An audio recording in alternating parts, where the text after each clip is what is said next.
So Linda and I, our topic is certainty with care, but maybe today more the other side of it, which is uncertainty with care.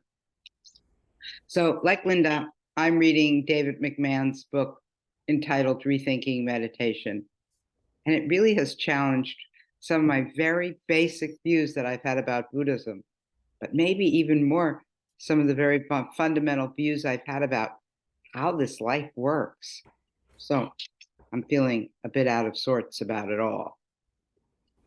So McMahon makes a very good case that what mainstream mindfulness and what are called convert Buddhist groups, that's probably most of us or everyone here, we weren't brought up Buddhist, we converted.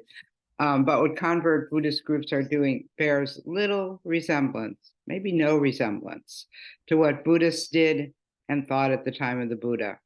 And I'm pretty certain that what we're doing here in reflective meditation bears little resemblance to what Buddhists did at the time of the Buddha. So I'm feeling pretty uncertain about a lot right now.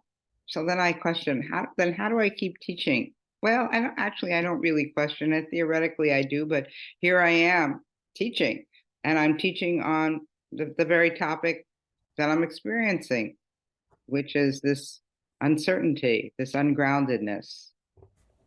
And I'm tolerating it, at least for now. And so that's something I'm somewhat certain about, that learning to tolerate difficult states of mind and difficult life experiences without being completely thrown off has been very beneficial for me. And that reflective meditation has given me a practice that has trained me to be with the difficulties in many of the aspects of my life without being completely thrown off. And then there's another thing I've observed, which is that the sense of uncertainty does seem to settle down after a while into another, perhaps revised, hopefully revised, sense of certainty. Or if not certainty, at least some new understandings that ground me. But I'm pretty certain that the word grounding is not a word that Buddhists used back at the time of the Buddha. So I'm only halfway through the book and far less than halfway through integrating these ideas into something I can intelligently speak about, first to myself and then to you. So luckily, I have some time because we chose this as the topic for the year-end retreat. Not only do I have time to think about and integrate these teachings because they're really all about culture, and that's what we'll be teaching about, culture. Because that's what he says, that all of our views about meditation, Dharma, life are heavily formed by the culture in which we live. But for right now, for the rest of this talk, what I want to do is read from a freeform writing that Linda and I did last week.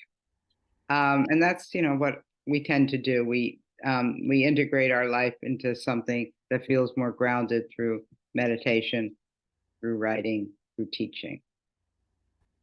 So here's the piece of writing.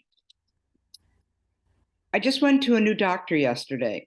I'm certain she'll be a good doc for me, though I'm also aware of this habit of mine to, at first, only see the good in people and to feel certain about this. Now, this might seem like a positive tendency, but actually it's more complex than that, because another, perhaps wiser part of me knows that this doctor will disappoint me sometime, some way. So then why do I feel so certain she'll be good for me? I had forms to fill out. You know about that, form after form after form. Seems like you keep answering the same question over and over again.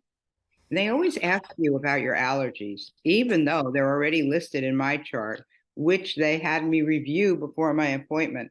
But I'm thinking maybe I should add a new allergy, which is that I'm allergic to certainty.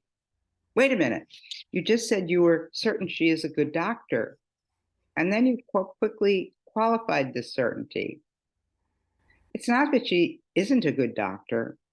At times she'll be a good doctor, and at other times a not so good doctor, though I am certain it was a good first appointment.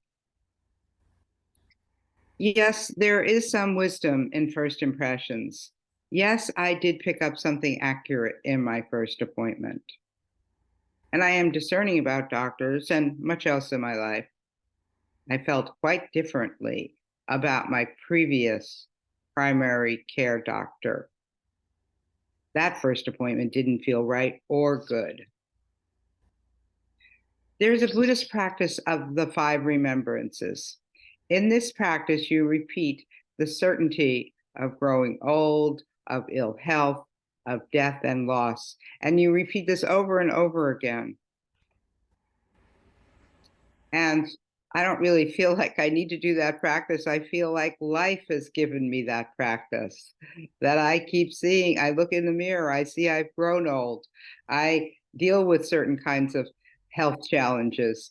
I hear about the loss and death of my contemporaries. So the practice is just part of my life. But given these existential realities, I'm certain that I need a caring, attentive, knowledgeable, flexible doctor, especially as I age more, because aging is fraught with uncertainty. And I certainly need a caring, attentive, knowledgeable, flexible doctor as I navigate a fraught medical system. There is a place for certainty. Could also call it wisdom or knowledge, but it best be held lightly with care. Who knows what will follow? Who knows what conditions will come to be or be uncovered over time? So that's the end of my reading. And I'm uncertain where it will take me or you, but let's meditate and see what happens.